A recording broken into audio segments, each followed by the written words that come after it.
There was a small girl coming to me, maybe around 20, 21 years, hailed from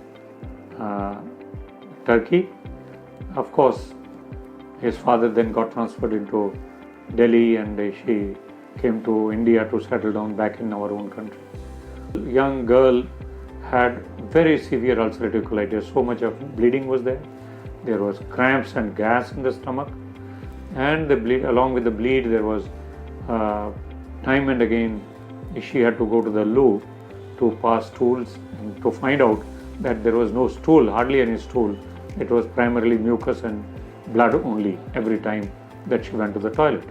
She had to go to study to London, and the parents were confused whether she could be sent alone.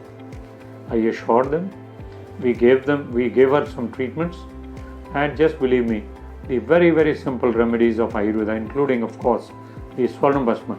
Swarnabhasma is like an Amrit in Ayurveda.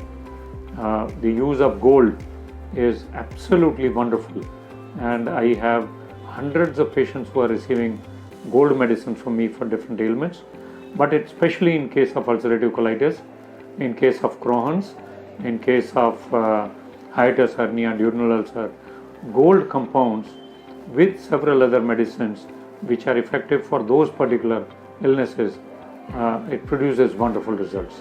In me 6 months of treatment, she gained around 7 to 8 kilos of weight. Of course, she was kept on a lot of buttermilk. Buttermilk is a wonderful remedy that we give to patients of ulcerative colitis and Crohn's.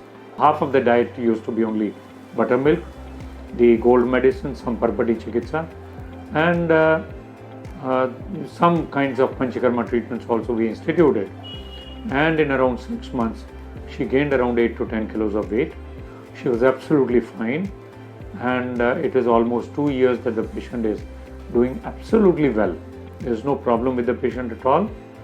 On the contrary, leaving the ulcerative colitis, she says that it has got cured. My message to all the patients of ulcerative colitis, Crohn's disease, and hiatus hernia, GERD, hyperacidity, these gastrointestinal tract diseases have wonderful place in the treatments given by Ayurvedic doctors.